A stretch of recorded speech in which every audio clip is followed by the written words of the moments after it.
Hello friends, कैसे आप लोग। आप लोगों का स्वागत है आपके अपने परिवार फ्यूचर ऑनलाइन क्लासेस सोनपुर में।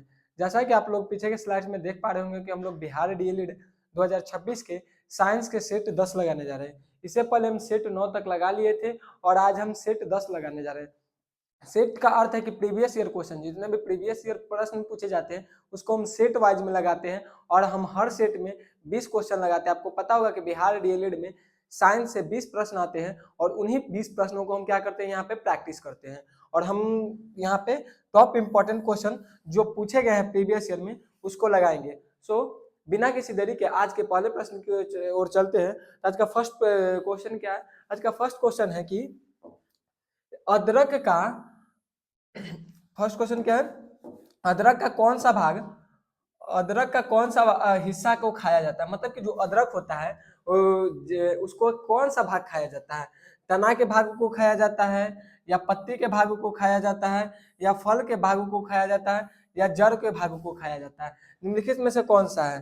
तो जिस तरह से आलू, आलू क्या है? आलू को जो हम खाते हैं तो वो कौन सा भाग है? उसका जड़ का भाग है। या बात करें मूली, मूली हो गया, आलू हो गया, या गाजर हो गया, ये सब क्या हो गया? ये सब जड़ का भाग हो गया। कुछ ऐसे होते हैं जो तना के भाग होते हैं, जैसे कि आम हो गया, और कुछ ऐसे भी चीज होते हैं वो सब क्या होता है? तना में फलते हैं, जैसे टमाटर हो गया, मिर्च हो गया। और कुछ ऐसे भी फल होते हैं जिसके हम पत्ती को खाते हैं, जैसे कि साग हो गया, उसके पत्ती को खाते हैं। तो उसी तरह से यहाँ पे पूछ रहा है कि अदरक के किस भाग को खाते हैं? तना के भाग को खाते हैं, या पत्ती के भाग को खाते हैं, या फल के भाग को खाते हैं, या जड़ के भाग को खाते हैं?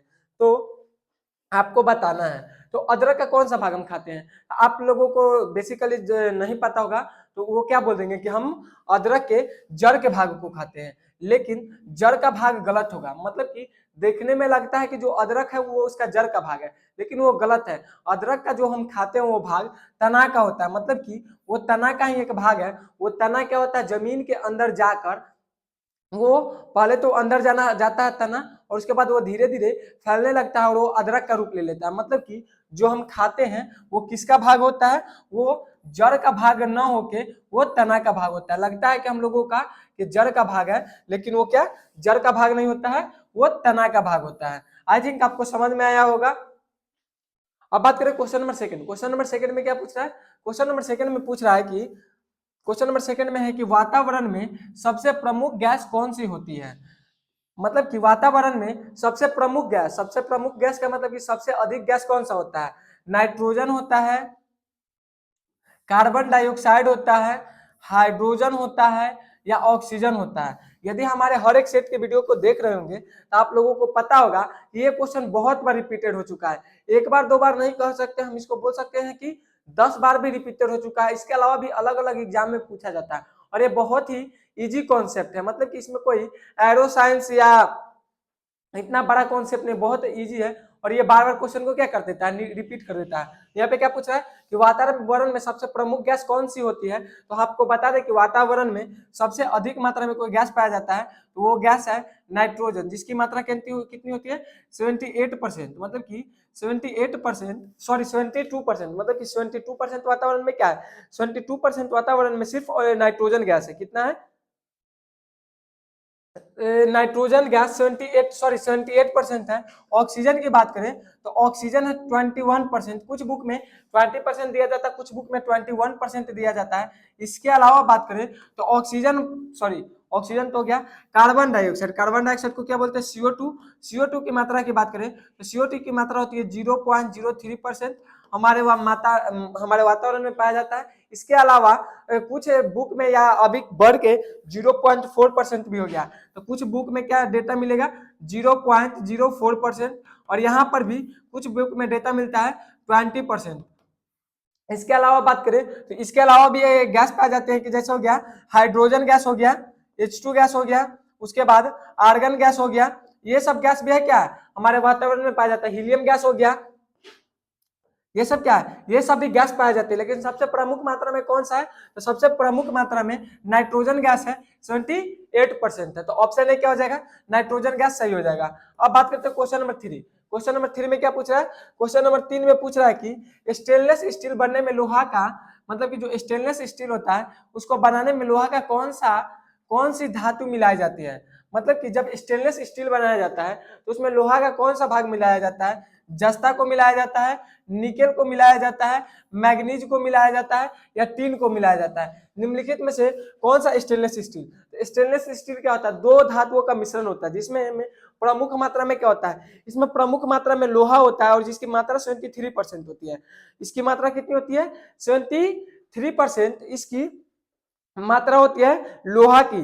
उसके अलावा बात करें तो लोहा के अलावा भी इसमें अलग अलग तरह के गैस मिले होते हैं और उसमें होता है जस्ता हो गया, निकेल हो गया, मैग्नीज हो गया, टीन हो गया। तो आपको बताना है कि निम्नलिखित में से कौन सा होगा जो इसके अलावा पाया जाता है। तो सबसे अधिक मात्रा में तो लोहा पाया जाता है और लोहा के बाद बात करें तो लोहा के बाद पाया जाता है तो एक पाया जाता है क्रोमियम, फिर निकेल, क्रोमियम पाया जाता है, निकेल पाया जाता है, एक कार्बन पाया जाता है। तो क्या क्या पाया जाता है, क्रोमियम, क्रोमियम, निकेल, कार्बन।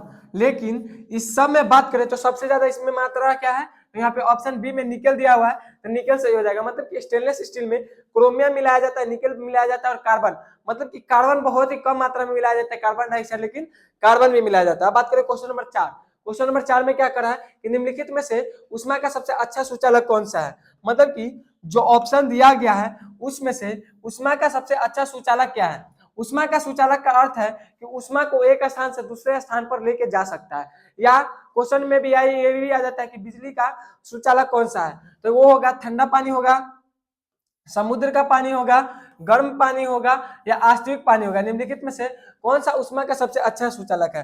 तो जो ऑप्शन में दिया हुआ है ऑप्शन के अनुसार सबसे अच्छा उष्मा का सूचालक कोई होता है तो वो होता है समुद्र का पानी। समुद्र का पानी क्यों होता है, क्योंकि समुद्र के पानी में नमक पाया जाता है, NaCl पाया जाता है, और NaCl पर आप जानते हैं कि जो उसमें इलेक्ट्रॉन पाया जाता है वो इलेक्ट्रॉन क्या करता है, उष्मा को आदान प्रदान या उष्मा को एक स्थान से दूसरे स्थान पर ले जाने का मदद करता है, या बिजली को, विद्युत को भी। अब बात करें क्वेश्चन नंबर 5।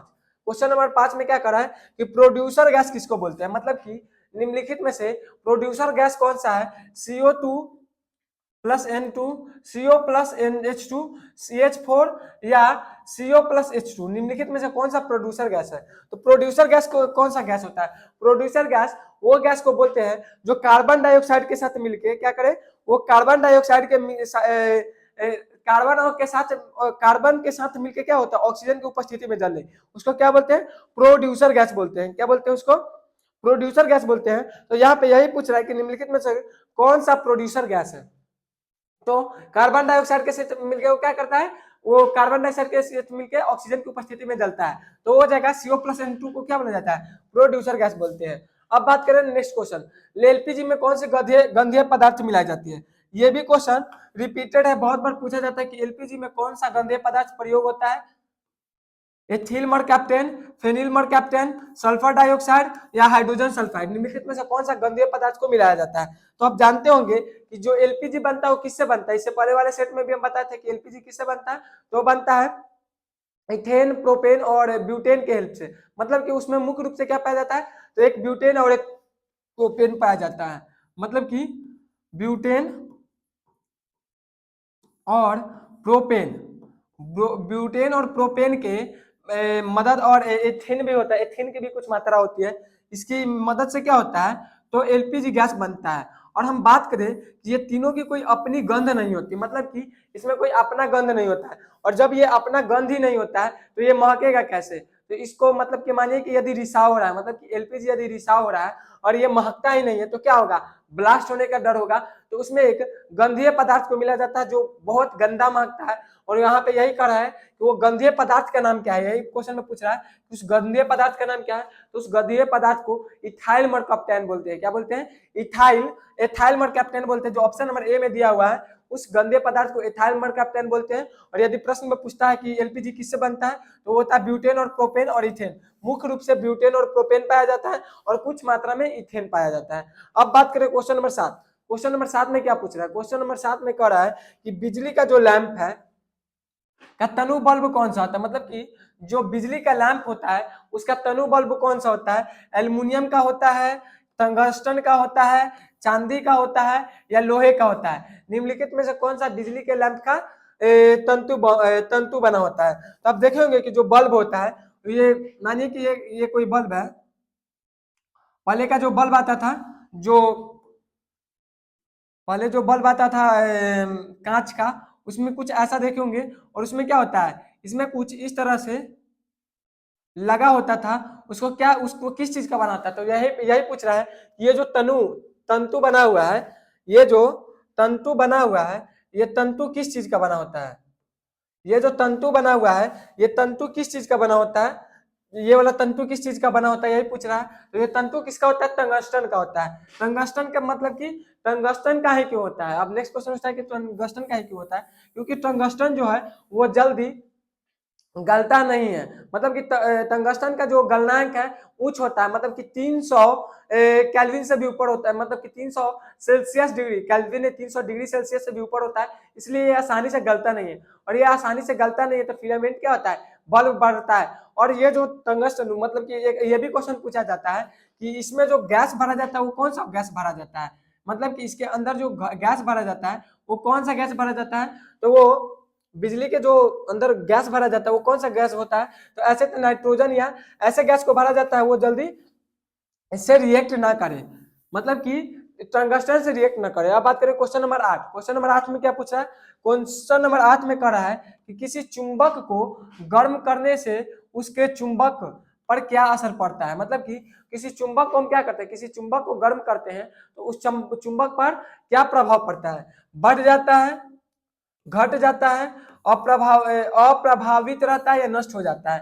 तो आपको बता दें कि यदि आप किसी चुंबक को गर्म करिएगा, जब आप किसी भी चुंबक को गर्म करिएगा तो बेसिकली होगा क्या, जब आप चुंबक को गर्म करते हैं तो वो उसका जो चुंबक, तो मतलब कि उसको किसी भी चीज को, मेटल को खींचने की जो क्षमता होती है वो क्षमता नष्ट हो जाती है। किसके कारण, उसको गर्म करने के कारण। मतलब कि आप अधिक देरी तक, मतलब कि अधिक समय तक उसको गर्म करते हैं तो उसकी चुंबक तो पूर्ण रूप से खत्म हो जाएगी, और यदि कुछ देर तक करते हैं तो उसमें कुछ कमी आ जाएगी। तो मतलब कि क्या होता है, उसको क्या होता है, घट जाता है।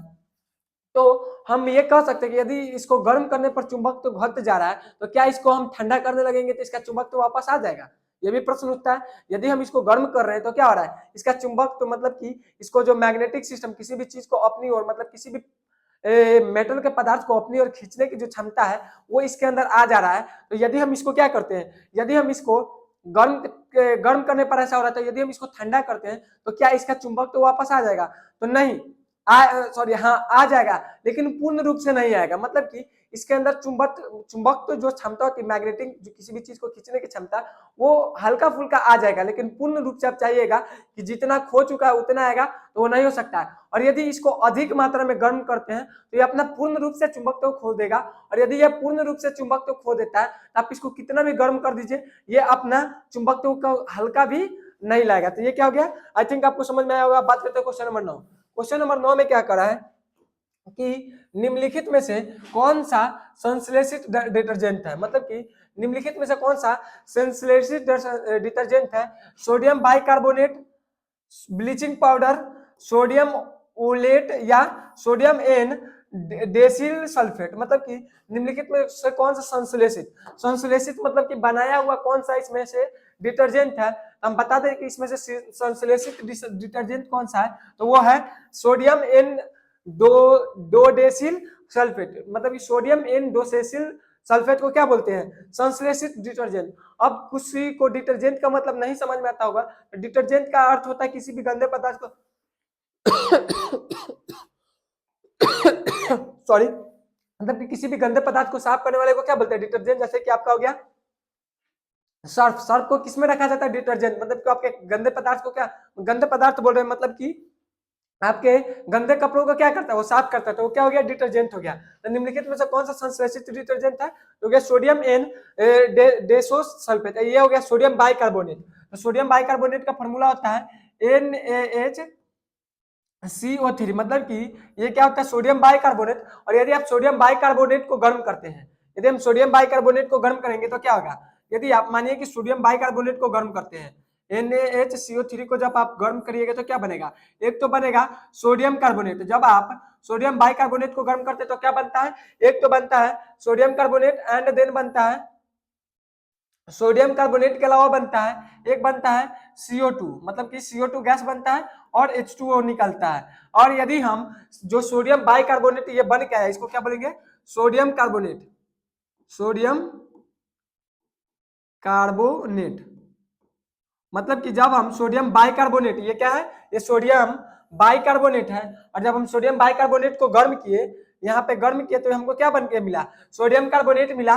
और जब हम सोडियम कार्बोनेट के अंदर हम 10 मोलिक्यूल मिलाएंगे, क्या चीज? जल के 10 मोलिक्यूल के साथ क्रिस्टलाइजेशन करेंगे, तो हमको क्या मिलके मिलेगा? हमको वॉशिंग सोडा मिलेगा। क्या मिलेगा? हमको वॉशिंग सोडा मिलेगा। मतलब कि Na2CO3, मतलब कि सोडियम कार्बोनेट डॉट 10H2O से क्या मिलता है? हमको वॉशिंग सोडा मिलता है। और ये होगा ब्लीचिंग पाउडर। ब्लीचिंग पाउडर के बारे में आप जानते होंगे, किसी भी गंदगी को साफ करने के लिए, या मतलब कीटाणु को मारने के लिए, या कपड़े में से, या पेपर का रंग छुड़ाने के लिए किसका उपयोग किया जाता है? ब्लीचिंग पाउडर का। या स्विमिंग पूल को साफ करने के लिए भी किसका उपयोग करते हैं? ब्लीचिंग पाउडर का उपयोग करते हैं, मतलब कि पानी को साफ करने के लिए। यह हो गया सोडियम ओलेट। अब बात करें क्वेश्चन नंबर 10। क्वेश्चन नंबर 10 में क्या करा है?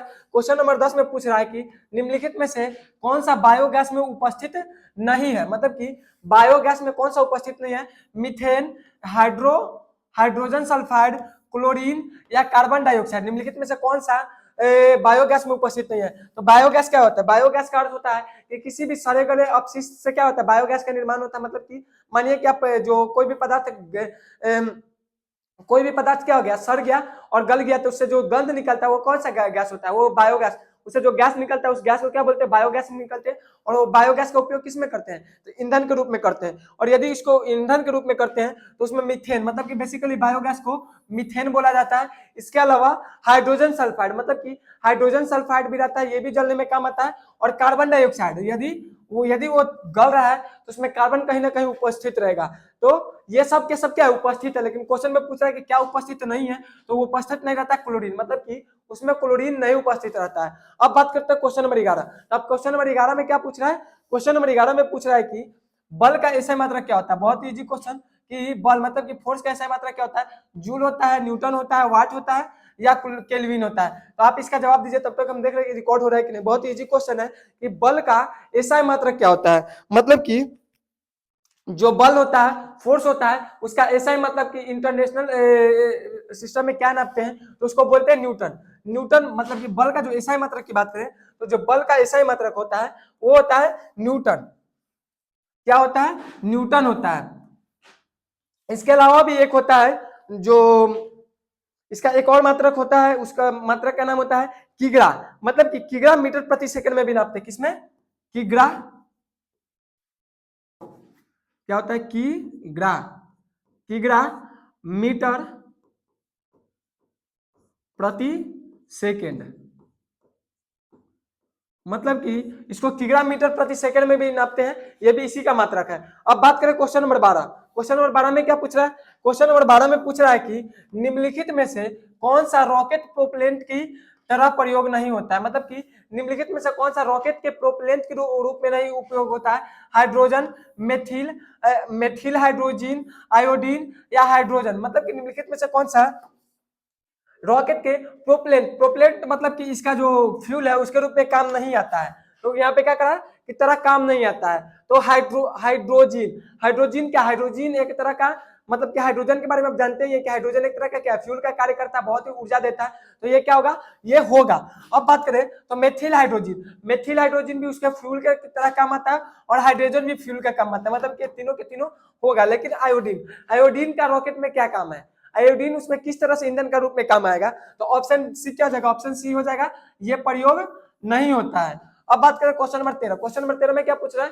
क्वेश्चन नंबर 13 में पूछ रहा है कि निम्नलिखित में से कौन प्राकृतिक रबर के वल्केनाइजेशन में प्रयोग किया जाता है? मतलब कि निम्नलिखित में से कौन सा है जो प्राकृतिक रबर होते हैं, मतलब कि जो हमको प्राकृतिक रबर मतलब कि पेड़ से जो रबर प्राप्त होते हैं उसको वल्केनाइजेशन करने में, मतलब कि उसको वल्केनाइजेशन के प्रयोग किया जाता है। वल्केनाइजेशन का अर्थ क्या है? वल्केनाइजेशन का अर्थ है कि उसको लचीलापन प्रदान करना, तो उसको लचीलापन प्रदान कौन करता है, तो वो होता है सल्फर। मतलब कि जब हम उसको सल्फर के साथ मिलाते हैं, तो सल्फर के साथ मिलाते हैं तो क्या होता है, वो रबर सल्फर के साथ एक बॉन्ड बनाता है, और वो बॉन्ड कैसा होता है, ब्रिज बॉन्ड की तरह होता है। कौन सा बॉन्ड होता है, ब्रिज बॉन्ड बनाता है। और ब्रिज बॉन्ड बनाने के कारण क्या होता है, उसके अंदर लचीलापन आता है। किसके कारण आता है, ब्रिज बॉन्ड बनाने के कारण उसके अंदर लचीलापन आता है। क्वेश्चन नंबर 14 की बात करें तो क्वेश्चन नंबर 14 में क्या पूछ रहा है, क्वेश्चन नंबर 14 में पूछ रहा है कि बाह्य अंतरिक्ष में अस्थायी रूप से स्थित दूरदर्शी का नाम है। मतलब कि बाह्य अंतरिक्ष मतलब कि हमारे अंतरिक्ष के बाहर, मतलब कि जो हमारा अंतरिक्ष के बाहर ऑर्बिट है, मानिए कि ये हमारा पृथ्वी है, मतलब कि ये हमारा क्या है, अर्थ है, और इस अर्थ के चारों ओर जो ऑर्बिट है, ऐसा ऐसा ऑर्बिट है, मतलब कि इस जो ये जो ऑर्बिट है, इस ऑर्बिट के अंदर, इस ऑर्बिट के अंदर क्या किया गया, एक दूरदर्शी को छोड़ा गया। दूरदर्शी का बेसिकली काम क्या है, फोटो खींचना। तो ये क्या करता है, इसका नाम क्या है, इसका नाम पूछ रहा है, न्यूटन दूरदर्शी, आइंस्टीन दूरदर्शी, हब्बल दूरदर्शी या प्लैंक दूरदर्शी, निम्नलिखित में से इसका नाम क्या है। तो ये दूरदर्शी बेसिकली करता क्या है ये बताते हैं। इस दूरदर्शी का इस ऑर्बिट में रखने का बेसिकली पर्पस ये है, ये दूरदर्शी बेसिकली करता क्या है, ये फोटो को खींचता है। मतलब कि हम यदि पृथ्वी से जो फोटो खींचते वायुमंडल का, तो वायुमंडलीय अपवर्तन के कारण वो अच्छी तरह से फोटो नहीं आता है। और सॉरी, और ये जो ये खींचता है, बताया कि जो वायुमंडल में हम जो दूरदर्शी छोड़े हैं वो क्लियर फोटो खींचता है। इसके अलावा किस तरह से हमारे पृथ्वी के अंदर चल रहा है या ब्रह्मांड में क्या हो रहा है, इसको इसकी फोटो को अच्छी तरह से खींचकर हमारे क्या होता है, हमारे पृथ्वी पे भेजता है। इस कारण से क्या किया गया है, इसको अंतरिक्ष में, बाह्य अंतरिक्ष में छोड़ा गया है। इसका मुख्य उद्देश्य यही है। अब बात करते हैं कि इसी का नाम क्या है। इसका नाम पूछ रहा है कि इसका नाम क्या है, इसका नाम है हब्बल दूरदर्शी। इसका नाम क्या है, हब्बल दूरदर्शी है। और ये जो हब्बल दूरदर्शी इसका नाम है, ये क्या है, एक साइंटिस्ट के नाम पे रखा गया है। किसके नाम पे रखा गया है, साइंटिस्ट के नाम पे रखा गया है। अब बात करें क्वेश्चन नंबर 15।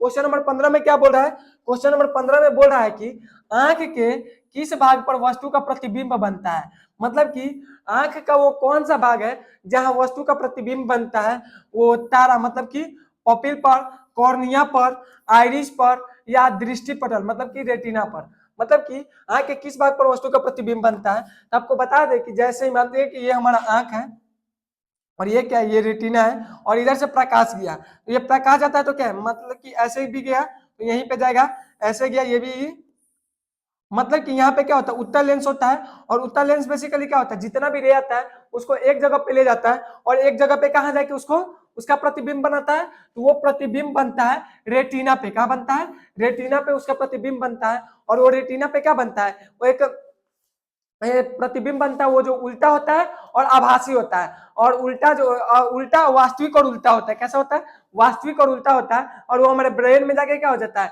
सीधा हो जाता है। तो ये कहाँ बनता है, दृष्टि पटल पे बनता है। अब बात करें नेक्स्ट क्वेश्चन। नेक्स्ट क्वेश्चन में क्या कह रहा है, नेक्स्ट क्वेश्चन में कह रहा है कि क्वेश्चन नंबर 17 क्वेश्चन नंबर 16 में क्या बोला है, क्वेश्चन नंबर 16 में बोल रहा है कि पेड़ पौधे दिन में कौन सी गैस छोड़ते हैं। मतलब कि पेड़ पौधे हैं वो दिन में कौन सा गैस छोड़ते हैं, ऑक्सीजन,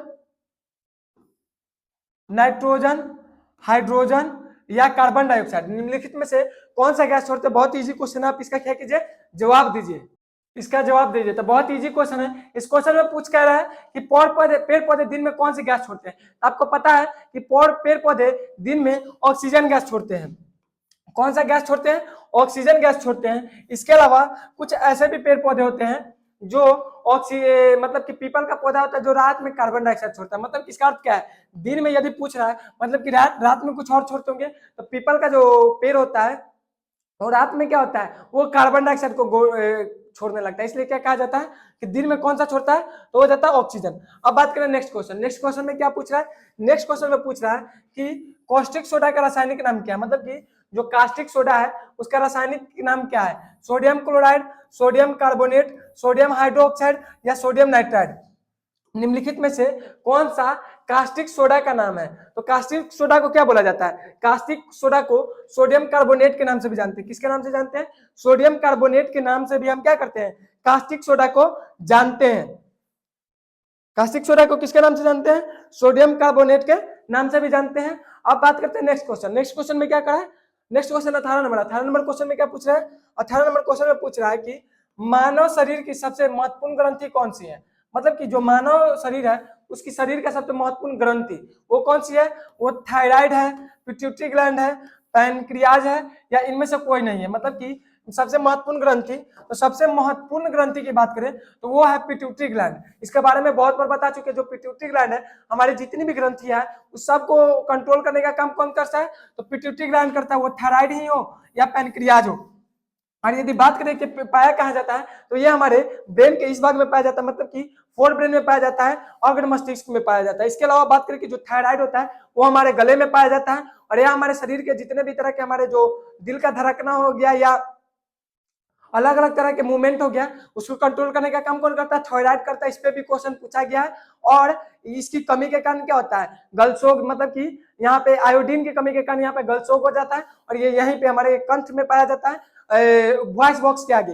अब बात करते हैं पैनक्रियाज। पैनक्रियाज के बारे में भी हम बहुत बार बात कर चुके हैं कि पैनक्रियाज हमारी स्टोमक के नीचे, मतलब कि अमाशय के नीचे पाया जाता है। और इसका काम क्या है? तो इसका काम है ये अमाशय रस अलग अलग तरह के छोड़ते हैं, जिससे क्या होता है? हमारे भोजन को पचाने में मदद करता है, और भोजन के पचाने के साथ साथ ये इंसुलिन को निकालता है। इंसुलिन के निकालने से क्या होता है? हमारे ब्लड में शुगर की मात्रा को कंट्रोल करने का काम भी कौन है? तो पैनक्रियाज का ही है। आई थिंक आपको सबके सब समझ में आ गया। और सबको कंट्रोल करने का काम कौन करता है? तो पिट्यूटरी ग्लैंड कहा जाता है। इसी कारण पिट्यूटरी ग्लैंड को मास्टर ग्लैंड के भी नाम से जानते हैं। क्वेश्चन नंबर 19 की बात करते हैं।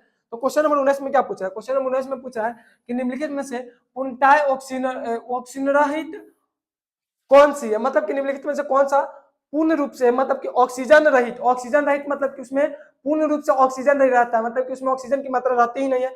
वो बालू है, शीशा है, सीमेंट है, या किरोसिन है? मतलब कि निम्नलिखित में से ऑक्सीजन रहित होता है तो वो होता है किरोसिन। किरोसिन में ऑक्सीजन की मात्रा नहीं होती है। यदि किरोसिन में ऑक्सीजन की मात्रा होगी तो वो क्या होगा? जल जाएगा और वो काम ही नहीं करेगा। मतलब कि कोई भी पदार्थ, किरोसिन क्या है?